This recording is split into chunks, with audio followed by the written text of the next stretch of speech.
ICC prosecutor seeks arrest warrants for Israel's Netanyahu Hamas leaders. Iran to hold presidential election on 28th June.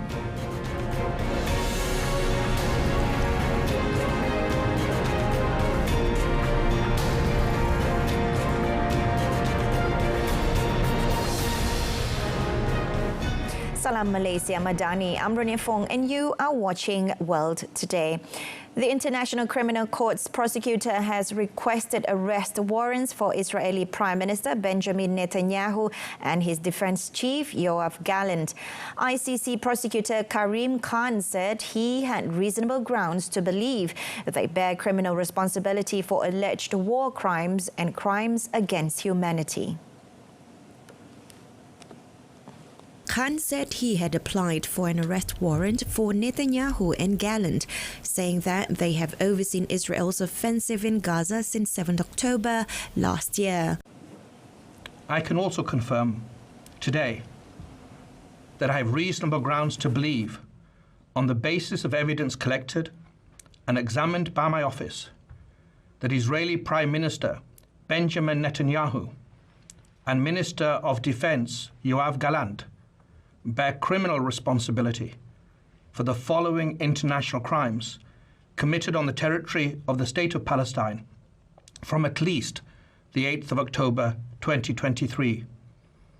The crimes include starvation of civilians as a method of warfare, willfully causing great suffering, serious injury to body or health or cruel treatment, willful killing or murder, and intentionally directing attacks against a civilian population. Apart from Netanyahu and Gallant, Khan also applied for arrest warrants for 3 Hamas leaders on suspicion of war crimes. A panel of pre-trial judges will determine whether the evidence supports the arrest warrants. The Malaysian government is working with international partners to evacuate a stranded Malaysian medical team from Rafah in Gaza. The Ministry of Foreign Affairs said it is aware of and deeply concerned about the safety of the team, consisting of 6 personnel who have been stranded in Rafah since 1st May. The ministry said the team from Mercy Malaysia's emergency medical team is part of the World Health Organization's medical delegation to Rafah. It said the safety and security of the team are of paramount importance to the Malaysian government. It added the government has initiated close collaboration with Qatar, building upon recent discussions led by Foreign Minister Datuk Sri Muhammad Hassan regarding joint humanitarian efforts in Gaza with Qatari Minister of State for International Cooperation Lawwah Rashid Al Khatir. Additionally, the ministry said it is working closely with the Arab Republic of Egypt and Hashemite Kingdom of Jordan to explore all possible avenues for their safe evacuation from the conflict zone. Given the tense and extremely fluid situation, it is crucial that the rescue operation is carried out efficiently and smoothly through diplomatic channels. The cessation of aid deliveries through the Rafah crossing between Egypt and the Gaza Strip is connected to the threat posed to humanitarian work by Israel's military operation in the area. Egypt's Foreign Minister Sameh Shoukry said there is a military presence on the outskirts of the Rafah crossing and military operations that put aid convoys and truck drivers in danger. He said the procedures resulting from Israeli military operations affects the operation of the Rafah crossing. Shoukry therefore repeated calls for Israel to open other land crossings to deliver aid. Activity has ceased at the Rafah crossing, which is positioned on Egypt's 13-kilometer border with the Gaza Strip. since Israel stepped up its military offensive and took operational control of the crossing from the Gazan side on 7th May. International aid deliveries have been stuck on the Egyptian side of the border, leading to worries that some of the food supplies will perish. Parts of Gaza are at risk of famine after more than 7 months of war. Much of the aid delivered into Gaza since the start of the conflict between Israel and Hamas in October has come through Egypt, entering Gaza through Rafah or the nearby Karim Shalom crossing. And then from Egypt, let's move on to Gaza. In the development, the U.S. Central Command said more than 569 metric tons of humanitarian aid has been delivered across a temporary floating pier to Gaza. But not all the aid has reached warehouses. Aid deliveries began arriving at a U.S.-built pier as Israel comes under growing global pressure to allow more supplies into the besieged coastal enclave. Meanwhile, the UN said that 10 truckloads of food aid transported from the pier site by UN contractors were received last Friday at the World Food Programme warehouse in Deir el-Balah in Gaza.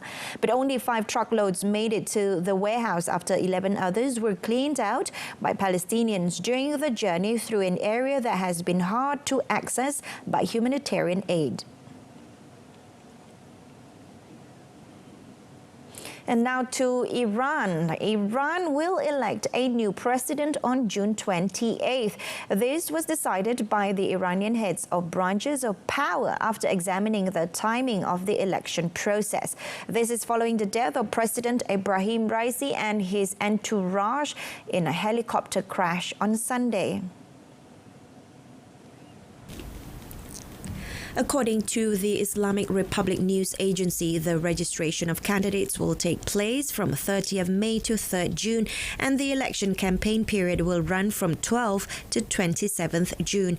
Article 131 of the Constitution of the Islamic Republic of Iran mandates the formation of a council to manage the executive affairs of the country for a period of 50 days and prepare for the presidential elections.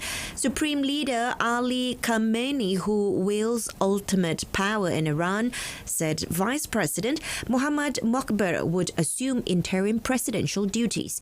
Raisi was returning from a ceremony to open a dam on Iran's border with Azerbaijan on Sunday when his helicopter crashed in Varzakan, northwestern Iran. Foreign Minister Hossein Amir Abdullahian and a number of senior provincial officials were also on board the helicopter and were all killed in the crash.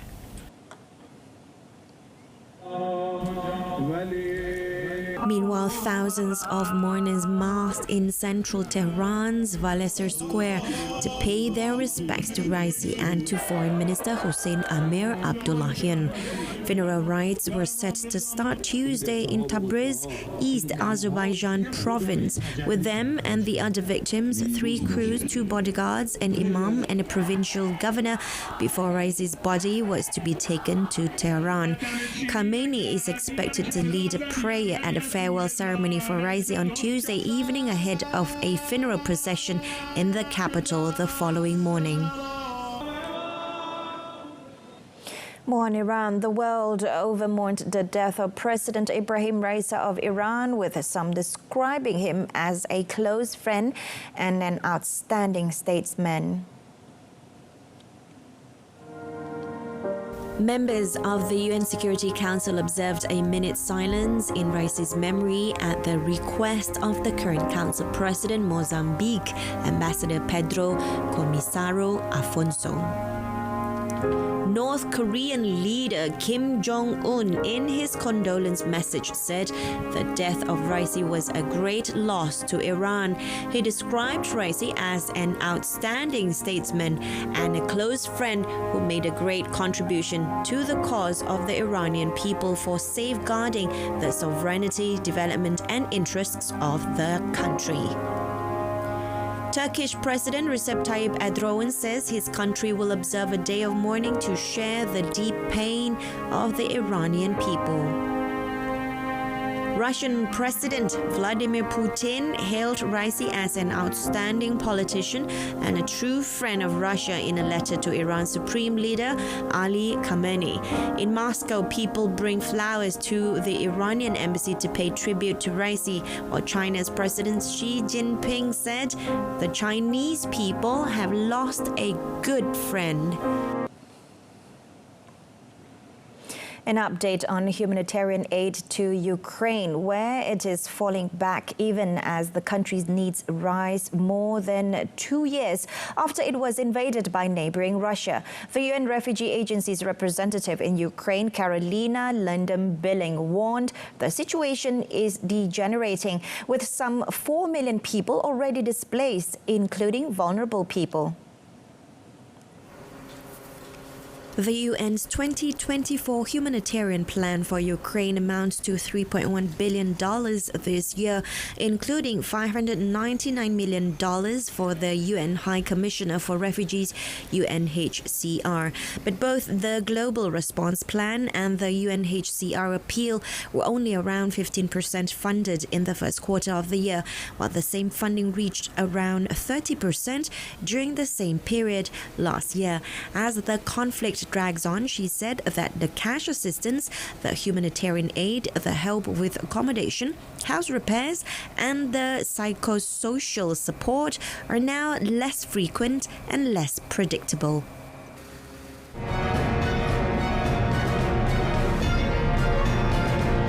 Right up next, UK PM offer official apology for infected blood scandal cover-up.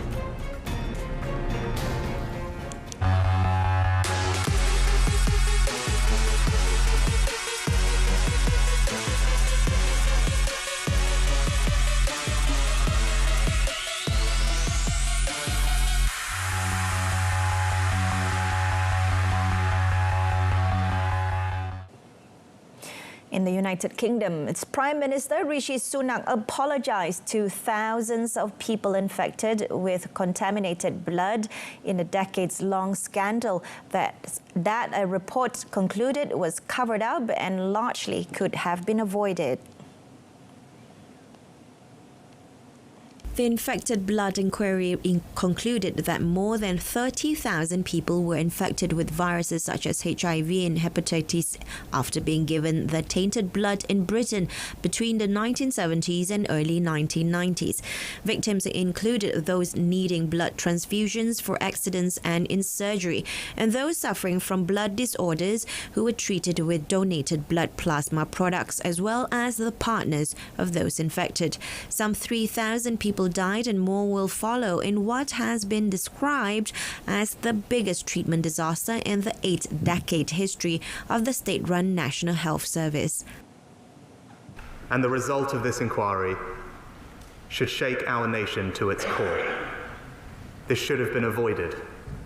It was known these treatments were contaminated. Warnings were ignored repeatedly. Time and again, people in positions of power and trust had the chance to stop the transmission of those infections. He also promised that the victims will be compensated, with the total figure is expected to be above $12 billion. Very unfortunate news in Colombia, where 2 simultaneous attacks killed at least 2 police officers and left many injured in southern Colombian regions hardly hit by the internal conflict. In Morales, in the Cauca region, at least 2 officers were killed in an explosive attack at a police station around 6 a.m. local time. The army said it had sent 100 soldiers to the town, where Police Director William Salamanca said more explosive devices have been found in the streets. Atacado la estación de policía con explosivos, que significaba además un ataque a la propia población civil, como pudo evidenciarse por los resultados desastrosos también para vecinos. And around the same time at 6:15 a.m. local time, a motorcycle carrying explosives blasted in the city of Jamundi in the Cauca Valley region, leaving at least 12 people injured, including 2 officers and 3 minors. The blast damaged nearby houses and vehicles. The Cauca Valley Governor, Dilian Francisca Toro, said the attack took place near a hotel where dozens of officers were hosted. According to local media, authorities blamed the incident on the FARC dissidents guerrilla Jaime Martinez Front. The country's 6-decade internal conflict has killed more than 450,000 people. And in New Caledonia's international airport, it remained closed as separatists refused to abandon roadblocks that have paralyzed the Pacific archipelago for a week, even as the French government insisted a major security operation was beginning to restore calm. France has sent 1,000 security forces to its overseas territory, which has been rocked by 7 nights of violence that have left at least 6 dead and hundreds injured. The latest unrest in the Pacific territory of 270,000 people erupted over French plans to impose new rules that would give tens of thousands of non-indigenous residents voting rights. French President Emmanuel Macron told a meeting of his Defense and Security Council that there was clear progress in re-establishing order. Macron warned during the meeting that the military would need to remain deployed in New Caledonia for some time. Some 600 heavily armed French police and paramilitaries destroyed 76 roadblocks on the 60-kilometer route between the capital Nouméa and La Tontota International Airport. But pro-independence, largely indigenous Kanak activists vowed they would not give up. And some roadblocks taken down by security forces were being rebuilt by pro-independence forces.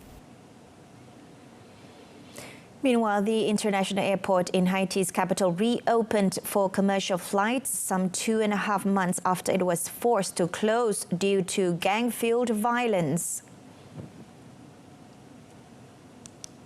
Amid the violence, the Toussaint-Louverture airport itself had previously come under fire. So far, just a single airline, Sunrise Airways, has announced a resumption of flights between Port-au-Prince and Miami, Florida.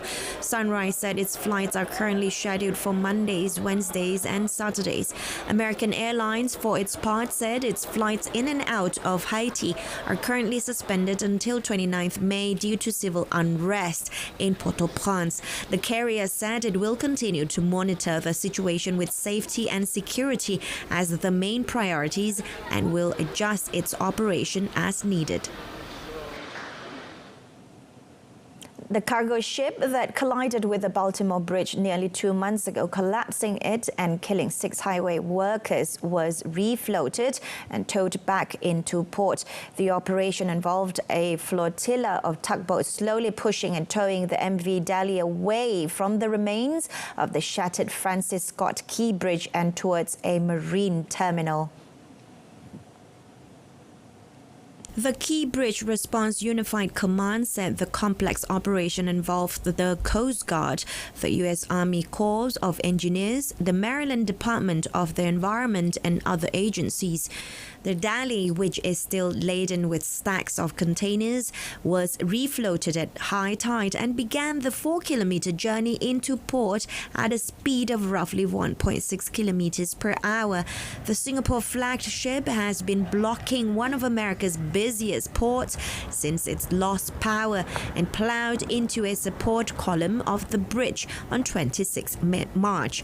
Moving the nearly 300-meter container vessel is a major step in reopening the key shipping channel.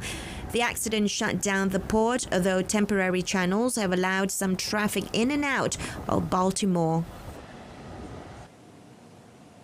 Saudi Arabia's Saudis group will buy 105 Airbus planes, hailing it as the biggest aircraft deal in the country's history. Saudi Airline will receive 54 A321neo aircraft, while budget offshoot Flyer Deal will acquire 12 A320neo and 39 A321neo planes.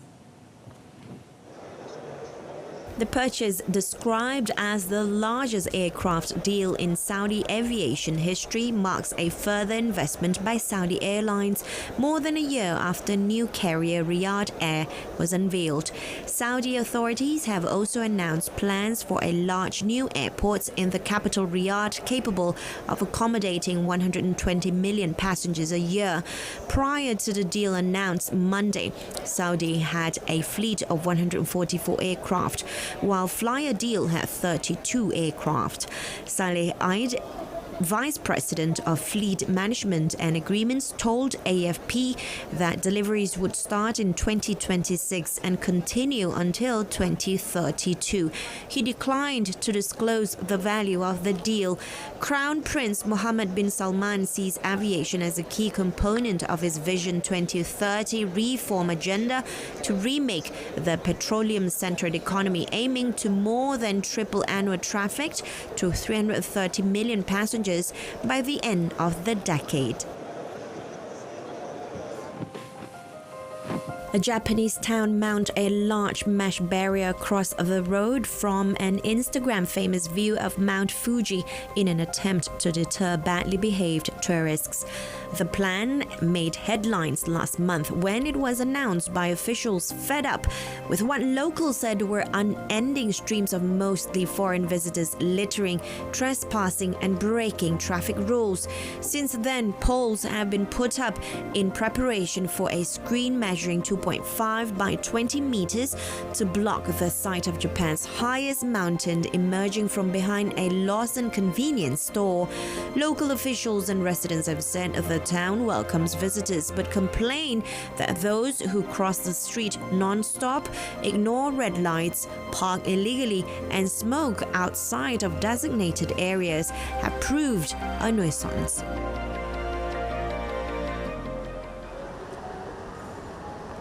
Over 100 migrant tents placed alongside Dublin's Grand Canal after the Irish authorities cleared similar tent encampments from the area twice in the last month. The emergence of another cluster of tents underlines the growing problem facing the authorities as the number of asylum seekers arriving in Ireland continues to rise.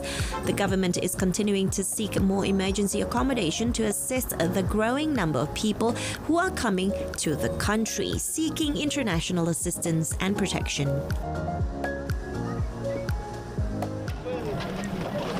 Unions marched in Bolivia to protest the shortage of US dollars and the domino effect the currency restrictions have caused on the market.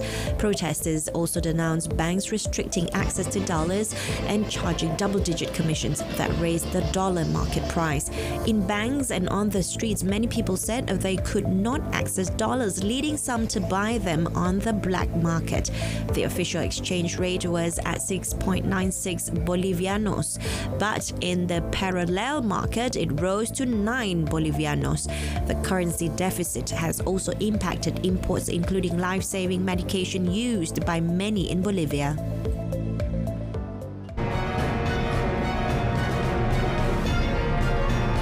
Exciting stories in the sports news. Arne Slot confirmed as new Liverpool manager on a 3-year deal.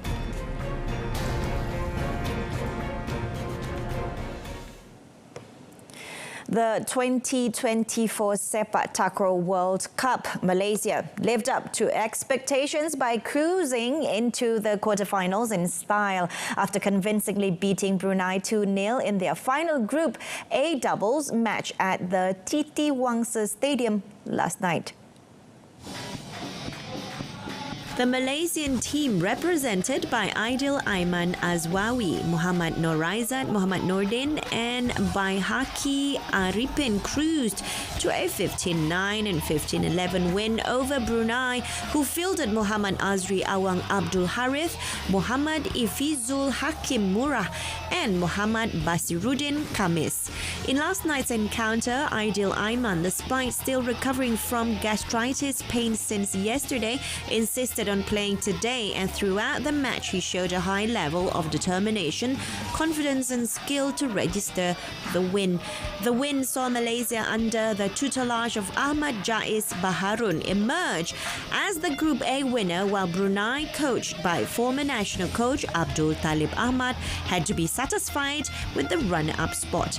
In the quarterfinals tomorrow, Malaysia will face dark horses and Group D runner-up South Korea, while Brunei face world sepak takraw powerhouses Thailand, who emerged as Group D winners. Former Feyenoord coach Arne Slot was Monday confirmed as Jurgen Klopp's successor at Liverpool by the Premier League club. The club said in a statement that the Dutchman, 45, would take up the position of head coach on 1st June. Slot's arrival has been an open secret, with Liverpool reportedly agreeing a compensation deal worth up to $12 million. Klopp confirmed Anfield was his next destination at his final pre-match press conference at the Eredivisie club on Friday. He announced his departure in January and took charge of his final game on Sunday, a 2-0 win against Wolves. Well, that was football news. Now we look into tennis. The Saudi Public Investment Fund, PIF, will become the first ever naming partner of the WTA's rankings as part of a multi-year partnership. The announcement marks the PIF's latest foray into tennis after the men's ATP Tour also signed a multi-layer strategic partnership earlier this year. The announcement marks the latest move in a dramatic shift by the women's tour, which was previously reluctant to embrace Saudi partnership. Outgoing CEO Steve Simon said last year that Saudi Arabia posed big issues as a host for women's tennis events. But it was announced in April that the season-ending WTA finals will be held in the Saudi capital Riyadh from 2024 to 2026, with the Saudi Tennis Federation offering record prize money of $15.25 million this year.